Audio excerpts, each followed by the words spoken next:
Social media पे बेवजह बातें हो रही हैं, ऐसा कहीं उन्होंने कहा नहीं है कि बाबर आजम वापस कप्तान बनने वाले। किन बेसिस पर कप्तान बनेंगे? आज के मैच से पहले 21 बार पीएसएल में कप्तानी करते हुए 15 मैच ये पीएसएल के भी आ रहे हैं बतौर कप्तान। अस्सलाम वालेकुम, मैं हूं ज़ारा शफी और मेरे साथ मौजूद हैं अब्दुल्ला हसन और आप देख रहे हैं commentary box. Pakistan super league edition 9 special और ज़बरदस्त मुकाबलों का, सनसनीखेज मुकाबलों का सिलसिला पीएसएल में जारी और सारी है। और गुज़िश्ता रोज़ भी हमने देखा कि एक क्रंच मैच देखने में आया, Islamabad United versus Multan Sultan. Batting के एतबार से देखें तो इस्लामाबाद फेवरेट थे, लेकिन मुल्तान सुल्तान से ये मैच जीतने में कामयाब हुआ और 1-2 विकेट से नहीं 5 विकेट से उन्होंने ये कामयाबी हासिल की है। और इस वक्त अब्दुल्ला पॉइंट्स टेबल पर भी वो राज करते हुए नजर आ रहे हैं। अच्छा, आज जो है एक तीर से दो शिकार होने वाले हैं। ज़ारा, डबल हेडर है, आज 2 मैचेस होने जा रहे हैं और ये अपने नाज़रीन को बताएंगे। एक मैच जो है इस वक्त जो है वो जारी और सारी है। आज जो है बाबर आजम ने जो है 72 रन की शानदार इनिंग्स खेली है। वो तो हमारे गेस्ट ही बताएंगे कि अपने लिए खेली है या फिर टीम के लिए खेली है। लेकिन एक और इंपॉर्टेंट मैच होने जा रहा है, वो शाम में होगा मुल्तान सुल्तान और लाहौर कलंदर्स के दरमियान।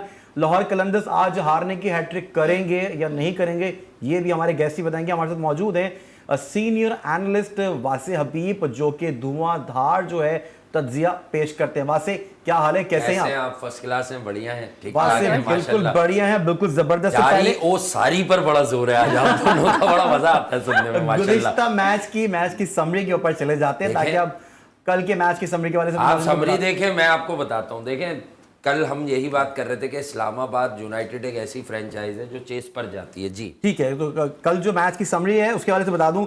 आगा सलमान ने वासे 52 रन बनाए और जॉर्डन कॉक्स ने 41 बनाए। आजम खान ने सोशल मीडिया के आर्काइव के लिए एक छक्का जरूर मारा है कल, आपको बार बार दिखाई देगा। और मोहम्मद अली ने 3 विकेट लिए हैं, बेहतरीन कल जो है उन्होंने गेंदबाजी की है और 19 रन दिए हैं। अब्बास अफरीदी ने जो है 3 खिलाड़ियों को आउट किया, 33 रन दिए। उसामा मीर ने 2 खिलाड़ियों को आउट किया, 29 रन दिए। मुल्तान सुल्तान ने आखिरी गेंद पे जाके मैच अपने नाम किया। बिल्कुल, और जो भी हाइलाइट्स रहेंगी उस पर हम बात तो करते रहेंगे। वासे, मेरा पहला वैसे आपसे सवाल ये है कि बड़ा तवील बैटिंग लाइनअप था लेकिन कोलैप्स कर गया, और आपको लगता है कि Multan Sultan is the strongest contender जो कि फाइनल में नजर आ रहे हैं? मैंने आपको कहा था Multan Sultan looks more organised than Islamabad United. तो कल आपको वो ऑर्गेनाइज्ड टीम इसलिए नजर आई कि उनके पास एक मेथड होता है। देखें, इस्लामाबाद की जो ताकत है वो चेस करना है, तो मुल्तान सुल्तान उनको उनकी ताकत पर नहीं लेके गए। यानी कि रिजवान और टीम मैनेजमेंट का फैसला ये था कि हम इनको अगर टॉस जीतते हैं तो पहले इन करेंगे। देखें, समटाइम्स ऐसा होता है कि जो इस्लामाबाद यूनाइटेड की आउटफिट है,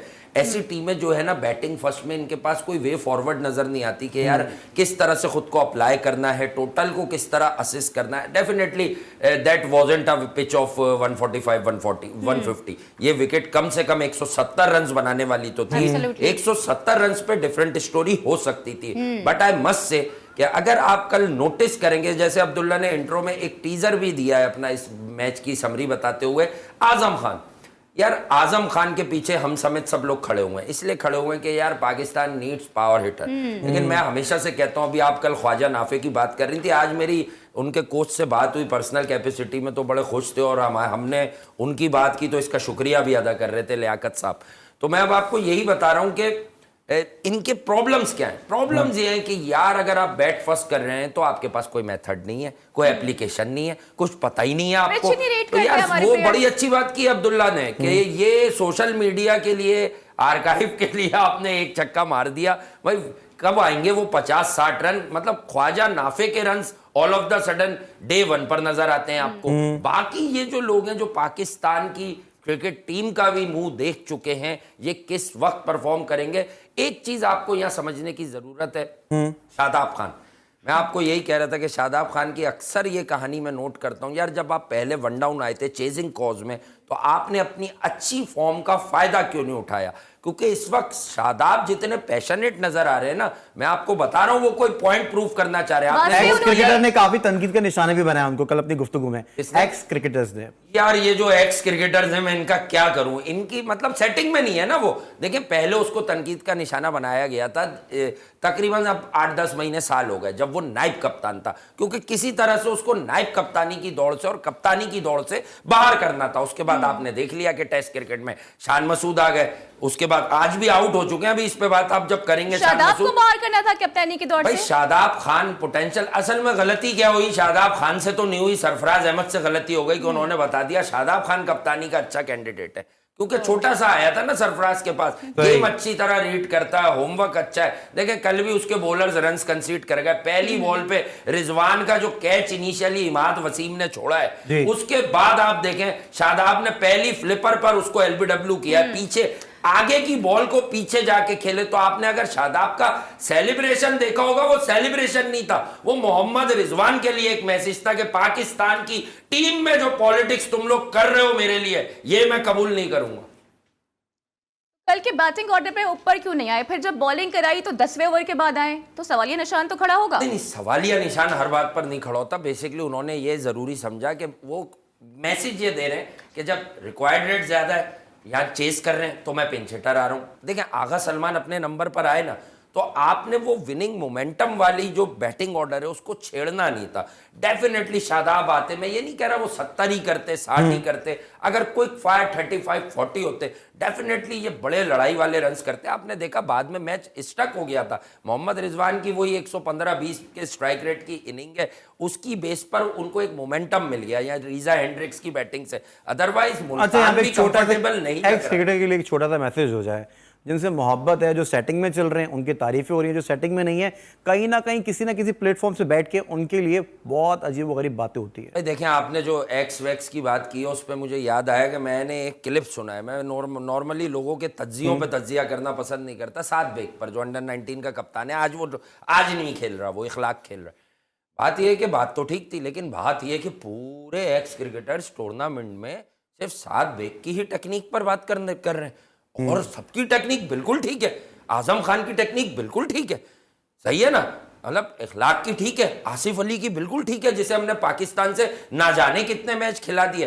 अच्छा, फिर हो ये रहा है कि एक्स क्रिकेटर जो सेटिंग कर रहे हैं वो ये कर रहे हैं कि अगर मिसबा भाई का करीबी कोई बच्चा है, कोई इलाके का लड़का है, ठीक है, जैसे कि पता नहीं कौन सा नियाजी है ऑलराउंडर, वो लास्ट ईयर भी अच्छा था, आज शायद खेल रहा है इरफान खान, तो वो उसकी बात दूसरे करते हैं, फिर फला की बात तीसरा करता है। तो बात एक एक मैच पर अकाउंटेबिलिटी। देखें एक्स क्रिकेटर्स की अगर 2 बयानी रख दूं ना, नाफे को एक मैच पे स्टार ना बनाओ क्योंकि वो किसी और रीजन का है। साद बेग के एक मैच पर उन्होंने इतना टेक्निकल एनालिसिस कर दिया जितना इन्होंने पूरी जिंदगी में भी नहीं किया होगा। लेकिन नाफे को तो बाबर आजम बना दिया है कामरान अकमल में। सडनली उनका स्टेटमेंट सामने आ गया, उनको झलक नजर आ रही है। देखें अगर कामी भाई जो है वो लोगों को बाबर आजम और ब्रेडमैन बनाने लगे तो कामी भाई का भी कम से कम 60-70 का एवरेज तो हम देखते।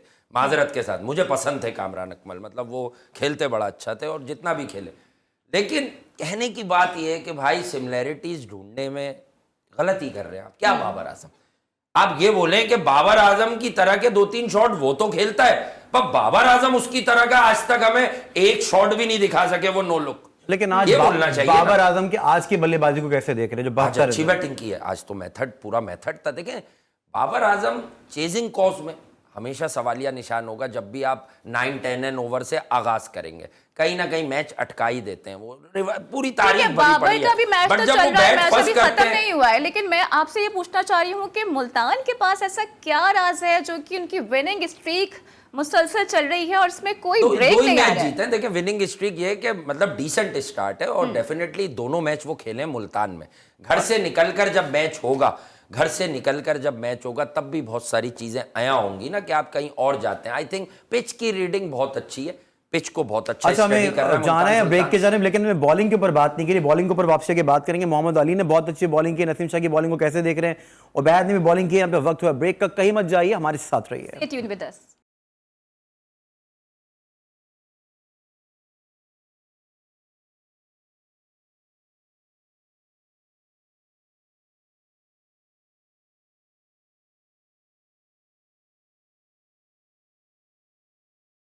Welcome back. और जैसा कि आप जानते हैं कि मुल्तान सुल्तान्स की बैटिंग तो सॉलिड है ही, लेकिन बॉलिंग में भी वो किसी से कम नहीं है। वासे मेरे साथ मौजूद है और वासे मैं पूछना चाहूंगी आपसे खासकर मोहम्मद अली के हवाले से। और ज़बरदस्त उन्होंने बॉलिंग की है, रेड बॉल का लेबल था लेकिन वाइट बॉल में भी खुद को प्रूव कर दिया है। मैं अक्सर अपने पर्सनल डिजिटल प्लेटफॉर्म पर भी बात करता हूं कि इनको आपने इंग्लैंड के खिलाफ टेस्ट सीरीज में बुलाया, और मैं आपको अभी शायद फर्स्ट डे अब्दुल्ला बात हो रही थी हमारी, मैं कह रहा था कि ये एक ऐसा आदमी है, आपने इसे उन मुर्दार पिचेस पर जो है अच्छे अच्छे बॉलर्स के लोग हैं, इवन एंडरसन वगैरह भी उस तरह नहीं कर पाए, पिंडी विंडी की विकेट्स पर आपने इसको खिलाया और उसके बाद आपने इसे गायब कर दिया। उसके बाद जब पाकिस्तान का अभी ओवरसीज टेस्ट सीरीज का अनाउंसमेंट हुआ तो ये गायब था। मैं तब भी कह रहा था कि he is a very good wide ball bowler, इसके पास एक करेज है, इसके पास लेंथ है बॉल करने वाली, और फिर चेंज ऑफ पेस जो वेरिएशन है इसके पास वो बड़ी कमाल है। तो आई थिंक जिस तरह से मोहम्मद अली इस टूर्नामेंट में अब तक बॉलिंग करा रहे हैं, देखिए विकेट कॉलम में अगर एक विकेट भी दिखेगी ना तो नोटिस ये किया करें कि किसकी बॉल बातें कर रही है, अच्छे अच्छों की तो कर नहीं रही। हारिस की बॉल तो मैदान से बाहर जाके फिर बात करती है जब बैट्समैन बात कराता है, शाहीन की बॉल का भी यही हो रहा है। लेकिन मोहम्मद अली को किस हिसाब किताब में ये रिलीवर था क्या, ये इनका टेस्ट में रिलीवर था क्या, आप मुझे बता दें कि ये इन लोगों को आराम देगा कि भाई वाइड बॉल क्रिकेट में तुम लोग पैसे कमाओ और पट्टा विकेटों पर जो है जब इंग्लैंड आए और 75 ओवर में 500-500 रन मारे तो तुम लोग आराम करो और मुझे झोंक दो तुम उस भट्टी में। और वो हालांकि इतना कॉन्फिडेंट है कि उसने एक क्लिप में ये भी बोला है कि मैं विराट कोहली को भी आउट कर सकता हूं नाम से। जी हाँ, मैं बता रहा हूं कि उन्होंने किसको बोला है, ये उन्होंने बोला है फैजान को कि मैं विराट कोहली को भी आउट कर सकता हूं। ठीक है, तो लाजमी सी बात है भाई, आउट तो हर बैट्समैन होता है, आउट तो हर बैट्समैन होता है, तो वो भी हो जाएगा। भाई मोहम्मद आमिर ने रोहित शर्मा को कितनी बार आउट किया है, तो ये बेसिकली ख्वाब होता है। विराट कोहली को हर कोई आउट क्यों करना चाहता है, क्यों करना चाहता है भाई, क्योंकि उन्हें मालूम है ना विराट कोहली है बड़ा बल्लेबाज। कभी उसने ये कहा कि मैं बाबर भाई को आउट करना चाहता हूं, ये आपके लिए अलार्मिंग है कि वो ये क्यों नहीं कह रहा, उसको सबसे बड़ी विकेट दुनिया की विराट कोहली क्यों लगती है। ऐसे मैच हार रहे हैं तो यानी मोहम्मद अली के साथ भी फिर गलत हो रहा है। लाजमी सी बात है गलत हो रहा है यार। डोमेस्टिक में अगर लीडिंग विकेट टेकर की लिस्ट में बंदा था, टेस्ट खिलाए, तो आपने उन मुर्दार पिचेस पे 500-500 600 रन जहां बन रहे थे एक एक दिन में, आपने उन पिचेस पर उसका फैसला कर दिया। आई थिंक के भाई अब वक्त आ गया कि नामों पर क्रिकेट नहीं चलेगी कि कलंदर से बॉलिंग ले लो, पिशावर से बैटिंग ले लो, कराची किंग से एक आधा उमर रसीदा आदमी रख लो, अब इस पर काम नहीं चलेगा। नामों पे क्रिकेट नहीं चलेगी, लेकिन पुराने नामों ने आज काम कर दिया। अभी करंट मैच के ऊपर आ जाते हैं। इस वक्त पिशावर दल में के पोलार्ड जो है वो छक्के मार रहे हैं, छक्के छुड़ा रहे हैं। जिसको मार रहे हैं उसको जानते हैं आप, सिर्फ उसी को मार रहे हैं, वो अली खेल को, उसी को मार रहे हैं, लेफ्ट आर्म स्पिनर को, हाँ उसी को मार रहे हैं ना। तो ये कैसे खेला इस टीम में, और बाबर इसको पोलार्ड के सामने बॉलिंग क्यों दी है बाबर ने, ये है क्वेश्चनेबल। ये वो बात है जो आप लोगों को मैं तमाम नाजरीन से मुखातिब हूं, भाई कोई पर्सनल मसला नहीं है। बाबर आजम की कप्तानी पर भी सवालिया निशान है, जब चेस करेंगे 10 ओवर प्लस तब उस पर भी बहुत बड़ा क्वेश्चन मार्क है। ये किस तरह का मेथड था, किस तरह की कप्तानी थी। जब हम दोनों ने शो शुरू किया यहां पर तो आप मुझे बताइए अब्दुल्ला, उस वक्त रिक्वायर्ड रेट कहां था। All of the sudden Shoaib Malik run ball खेल रहे थे, आपने उनकी विकेट हासिल की, आपने इनका बल्ला खुलवाया कैसे यार। ऑफ स्टंप के बाहर जब स्पिनर बॉल करेगा तो वो आपको देगा ना मौका मारने का। आपको यहां इवन एक मीडियम पेसर को कमबैक करा के पोलार्ड को टाइट बॉलिंग करवाने की जरूरत थी भाईजान। अगर बॉलर इतना सोच ले तो कप्तान अनाउंस करने की ना क्रिकेट में जरूरत ही नहीं है। बाबर के अपने रन तो आ गए ना, दैट्स व्हाट ही वांटेड। हाँ, that's what everybody wants these days. मतलब हमारे लिए सबसे खतरनाक और अलार्मिंग बात यह कि आज फिर हेडलाइन लगेगी बाबर आजम ने एक और 50 कर दिए। यार किस बात के 50 कर दिए यार, मैच लग गया, जीत रहे थे आप मैच, 10 ओवर के बाद बल्ला भारी था। नहीं, सिर्फ बल्लेबाजी की बात नहीं, उनकी कप्तानी के ऊपर भी बात है यार, हर चीज पर बात होगी। अभी कैंपेन क्या चल रही है कि शायद हमारे नए इज्जत माफ जनाब मोहसिन नकवी साहब चेयरमैन आए, सोशल मीडिया पे बेवजह बातें हो रही हैं। ऐसा कहीं उन्होंने कहा नहीं है कि बाबर आजम वापस कप्तान बनने वाले, किन बेसिस पर कप्तान बनेंगे। आज के मैच से पहले 21 बार पीएसएल में कप्तानी करते हुए 15 मैच ये पीएसएल के भी आ रहे हैं बतौर कप्तान। इमाद वसीम का रोना क्या था 2 साल पहले कि यार हर दफा 15-20 रन शॉर्ट होता हूं, मैं हर दफा शॉर्ट होता हूं क्योंकि ये 60-60 बॉलें खेलता है और अपने 70 करता है, 80 करता है। उसके बाद से इमाद वसीम क्रिकेट से गायब हो गया, लेकिन इनकी इंटेंट नहीं बदली, ना क़यादत की ना बल्लेबाजी की। देखें आज का खेल था, हर गेम 200 का नहीं होता। आज का खेल के हिसाब से बाबर की इनिंग ठीक थी, लेकिन आज आप देखें कि उन्होंने मैच कहां लाके मारा। रह क्या गया था, जूस तो निकाल दिया आपने। जूस निकालने के बाद जेम्स विंस जिस बंदा अपनी गलतियों से बातें सीखता है, लेकिन ये तो मुसलसल दोहराते रहते हैं यार। ये पाकिस्तान क्रिकेट जो है वो सीखने की जगह थोड़ी है, घर से सीख के आओ यार। अंडर 19 अंडर 23 सब कुछ खेले हो, 15 टेस्ट तुम्हें सिखाने के लिए दिए मिकी आर्थर और सरफराज ने। कप्तानी है नहीं, सोशल मीडिया पे जो है वो ताकत का मुजाहरा करवा लें इनसे, वही एक्स और वाई पे।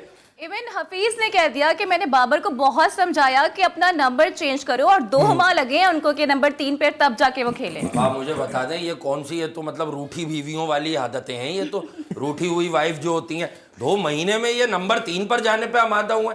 इससे साबित क्या होता है, अगर हम सीरियस बात करें, how insecure our cricketing culture, और ये लोग कहीं बैठने पे राजी नहीं है। हफीज ने ये तो बता दिया, ये नहीं बताया कि न्यूजीलैंड के दौरे पर आराम की बातें हो रही थी रिजवान और बाबर के। अच्छा, वाकई नेशनल टीम से कप्तानी तो चलेगी, बाबर की जमाने हो गए, अब बाबर की कप्तानी रहेगी पेशावर ज़ल्मे में। लेट्स सपोज अगर यहाँ पे कोई ऑप्शन मिलता है पेशावर ज़ल्मे को, तो आप क्या समझते हैं, अगर बाबर अगर साइडलाइन होते तो कौन पकड़ सकता है कप्तानी? अब देखिए कप्तानी तो अभी इतनी जल्दी नहीं होगा, ये सीजन तो बाबर ही कप्तान करेंगे। फ्रेंचाइज क्रिकेट में कुछ बेहतर तो करके दिखाएं कप्तानी में। प्रॉब्लम इज दिस, कुछ बेहतर तो करके दिखाएं। देखिए मैं आपको बताता हूं, बाबर ने अपनी टीम में आसिफ अली भी रख लिया, हालांकि उन्हें ऑस्ट्रेलिया से नजर आ रहा है कि आमिर जमाल बल्ले से इस पाए की हिटिंग कर लेता है। कभी कभी ना 2 हिटर्स का भी क्लैश हो जाता है कि यार आसिफ अली को अब इज्जत देने के लिए, क्योंकि सीनियर है, उसको पहले भेजना है आमिर जमाल से। वंस इन अ वाइल्ड वाली कहानी है। पीएसएल वो प्लेटफॉर्म है, पीएसएल वो प्लेटफॉर्म है जहां आसिफ अली हमेशा से एक्सेल करते थे, ठीक है, पीएसएल वो प्लेटफॉर्म है। अब आसिफ अली यहां पर भी अगर एक्सेल नहीं करेंगे, यहां पर भी रन्स नहीं बनाएंगे, तो अपकमिंग लोगों पर आप जाते हैं। ग्लैडिएटर्स अच्छा करती हो बुरा करती हो, इख्तिलाफात मौजूद हैं, बट ख्वाजा नाफे को उन्होंने वन डाउन स्पॉट किया, जो बेसिकली ओपनर है, क्योंकि साउथ शकील को जेसन रॉय के साथ एक गो देना है ना। साउथ शकील को जो रिस्पेक्ट वहां मिली नहीं 33 फॉर 0, वो रिस्पेक्ट अब उसको वापस दी जा रही है कि यार ये पाकिस्तान के फॉर्मेट्स खेल रहा है, 2 फॉर्मेट्स खेल रहा है ना, वनडे भी और फिर टेस्ट क्रिकेट भी, तो ये होती है प्रॉब्लम। तो यार I think totally useless captain है यार बाबर आजम। मैं माजरत के साथ कहूंगा, मैं उनकी क्लास, उनके स्टाइल जो शॉट्स हैं उनका बड़ा, मुझे भी अच्छे लगते हैं, लेकिन यार मैं बैटिंग पे तो 12 बता चुका हूं। आज आपने कप्तानी अभी ब्रेक में अपने सामने देख ली, ये बॉलर आपने कैरन पोलार्ड के सामने और यहाँ पर वासे आम खबर से अपने नाज़रीन को आगाह करते चलें, बताते चलें कि कराची किंग्स ने जो है आज का मैच अपने नाम कर लिया है और पेशावर ज़ल्मे को हरा दिया। अगर आप ये कहते हैं ना कि ओल्ड एज हाउसिंग सोसाइटी ने भी बाबर आजम को ठोक दिया, यानी हरा दिया बाबर आजम की टीम को, ये बेहतर लाइन होती है आपकी, ठीक है। लाइनें जो है ना जल्दी गए हैं आप कि ये हरा दिया। आप सीधा बोले कि बाबर इनके खिलाफ भी कप्तानी करने में नाकाम रहे। अभी मैच हम देख रहे थे, मैं पर्सनल बात नहीं करता हूं यार, ये मैच इनके फेवर में था। जब हम प्रोग्राम शुरू कर रहे थे क्या बात हो रही थी, हर मैच थोड़ी 200-250 रन का होता है यार। वो स्पिनर प्रेजेंट कैसे कर दिया तुमने कैरन पोलार्ड को, के मान लो यार अटैकिंग जाना चाहिए था, लेकिन ये चांद मसूद, जेम्स विंस, शोएब मलिक की विकेट आ गई, रन बॉल से ऊपर वो खेले नहीं, तो विकेट पर नहीं है ना। बाबर ने आज अगर अच्छी बैटिंग की तो अपनी कप्तानी से अपनी बैटिंग को भी साइड पर लगवा दिया। ये प्रॉब्लम है इनकी। मोहम्मद हारिस कैसे कप्तान देखते हैं पेशावर ज़ल्मे के लिए? मोहम्मद हारिस, हाँ अच्छा बना दे, मैं तो कह रहा हूं किसी और को भी बना दे, कोई इनके मोहल्ले में भी रहता हो बना दे। मोहम्मद हारिस का मसला है, एक इसी पीएसएल की 2 साल पहले की एक इनिंग पर हम उसके पीछे पड़ गए। एक इनिंग थी 70-75 रन की, 77 की आई थिंक। उसके बाद हमने पता नहीं इसमें क्या देख लिया, T20 में इसने 20-30 रन बनाए। स्पिन पे वो हल्का है, क्वालिटी स्पिन उसको नहीं समझ आती।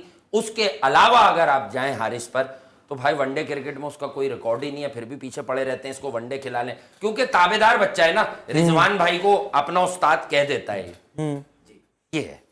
और कप्तानी का कैंडिडेट नहीं है भाई। साइम अयूब 0 रन। साइम अयूब बिल्कुल अच्छा, गोल्डन डक बचाने वाली बात नहीं है। गोल्डन डक पर आप किसी को पर, मैंने हारिस की बैटिंग पर भी कुछ नहीं कहा, फेल तो वो भी हुआ है। शुरू की 5-7 गेंदों में कोई आउट हो जाए या गोल्डन डक ले ले, उसको माफ कर दिया करें। उसके रीजन ये है कि फर्स्ट साइटर होता है ना, उस वक्त आप आउट हो सकते हो। 15-20 गेंदों पर 20 रन कर साइम आउट होता तो आप कहते गलत है। इसी तरह मैं मोहम्मद हारिस को भी कह रहा हूं, मैं चले गए ना 5-6 गेंदे खेल के, तो बैशिंग नहीं बनती। लेकिन साइम अयूब को अब देख लेना चाहिए कि ख्वाजा नाफे को मैं बचपन से जानता हूं, इस स्टेटमेंट पे पीएसएल और जिंदगी नहीं चलेगी भाई। रन्स बनाओ, क्योंकि पाकिस्तान की टीम में आप गए थे बेटा तो आपसे रन्स नहीं हुए, हमें तो पता है क्यों नहीं हुए, लेकिन ये दुनिया समझ नहीं पाएगी कि आपकी जहनी हालत वहां कर क्या दी गई थी। अगर आप में जो टैलेंट है उसको जस्टिफाई करना है तो कम से कम आपको इस वाली पाकिस्तान सुपर लीग का मेला लूटना होगा, वरना ये आपको लूट के निकल जाएंगे। ये वो वाले लोग हैं, ठीक है, यानी कि आज कराची किंग्स ने अब्दुल्ला अपना खाता खोल लिया है। पेशावर ज़ल्मी के लिए सवालात तो खड़े हो गए हैं, लेकिन एक अहम मैच होने वाला है, मुल्तान सुल्तान्स वर्सेस लाहौर कलंदर्स। और ये मैच बड़ा इंपॉर्टेंट है क्योंकि लाहौर अब तक 2 मैचेस हार चुका है और मुल्तान अपने मैचेस जीतता चला जा रहा है। तो आज का मैच बहुत ज्यादा इंपॉर्टेंट इस एतबार से भी है कि जो क्रिकेट पंडित हैं सबकी नजर आज के मैच पे होने वाली है। पर है और गर्मा गर्म वक्त हुआ ब्रेक का, हमारे साथ रहिए।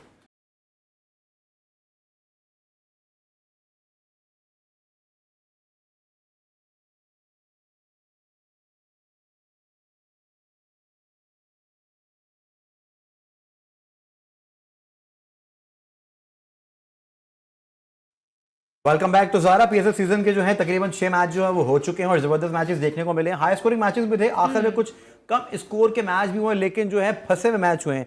और अब जो है 7वां मैच होने जा रहा है रिजवान बामुकाबला शाहीन शाह अफरीदी। वैसे कौन सी टीम फेवरेट है आज? क्या हैट्रिक होने वाली है आज लाहौर कलंदर्स की? यार फेवरेट तो आप यकीनन अगर एक टैग लगाएंगे रिजवान पे लगाएंगे कि मुल्तान सुल्तान 2 आउट ऑफ 2 अच्छा खेल रहे, अभी तक अपने घर पे ही मैचेस खेल रहे हैं, बाहर नहीं निकले। लाहौर बाहर जा रही है, अच्छा लाहौर जो लाहौर में बहुत अच्छा डिलीवर करती है वो दोनों मैच हार गई है लाहौर में। मे बी के इनके लिए भी चेंज ऑफ फॉर्च्यून हो सकता है लाहौर कलंदर्स के लिए।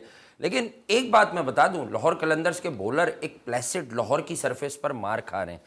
शायद आज थोड़ा सा टर्न अराउंड इसलिए हो कि मुल्तान की विकेट में थोड़ी सी होल्डिंग एबिलिटीज मौजूद हैं और अब मेरा ख्याल से 3 स्क्वायर तो बनाए इन्होंने, तो 2 पर तो मैच हो गया।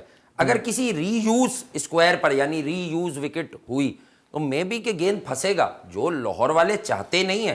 बट इस टूर्नामेंट में जो अब तक हमने देखा उनका हाल, तो आई थिंक उनके लिए ब्लेसिंग भी हो सकती है कि गेंद कम से कम ग्रिप करेगा, स्लोअर वन भी काम करेंगी, शाहीन की, हारिस की। स्पिन डिपार्टमेंट में उनको बिल्कुल भी एडवांटेज नहीं है। आपको मालूम है कि उनके पास राशिद की जब से सर्विसेज नहीं है, कोई प्रॉपर स्पिनर की तरफ लेकिन वो क्वेश्चन भी यही है ना कि कैसे कवर अप किया जाएगा इस गैप को। एंड सेकेंडली, टॉस कितनी अहमियत का हामिल होगा, क्या करना चाहिए अगर लाहौर टॉस जीत जाता है? देखिए मुल्तान में तो जो अब हम लोगों ने शायद दोनों ही पिचेस पर मैचेस देख लिए हैं, तो अब हम ये बड़ी आसानी से कह सकते हैं कि मुल्तान में 200 रन को टारगेट तो करना नहीं चाहिए। लेकिन एक आदमी है फ़खर जमान, जो अगर किसी भी पिच पर चल जाए तो 200 पार भी हो जाते हैं। तो डेफिनेटली यार लाहौर कलंदर्स पर चेज हो रहा है। तो आज अगर वो टॉस जीत गए तो उनके दिमाग में होगा कि हम चेस करें क्योंकि 188 2 ओवर पहले हो जाता है, 206 हो जाता है, तो अब बचा क्या। लेकिन मेरी राय इनके लिए ये है कि मुल्तान की पिच पर ये उन्हीं को बैटिंग फर्स्ट दे दें, ये चेस पर जाएं, भले वहां पर सेकंड टाइम अराउंड थोड़ा सा बॉल फंस रहा है, लेकिन अगर आपके जहन में नेगेटिव थिंकिंग नहीं होगी और आप ये सोचेंगे कि यार हम इन्हें बिलो पार पकड़ेंगे, 160-70 पर पकड़ेंगे। देखें कल के रन्स जो इस्लामाबाद ने किए, अगर ये रन्स मुल्तान में लाहौर चेस कर रहा होता, लाहौर भी चेस कर देता।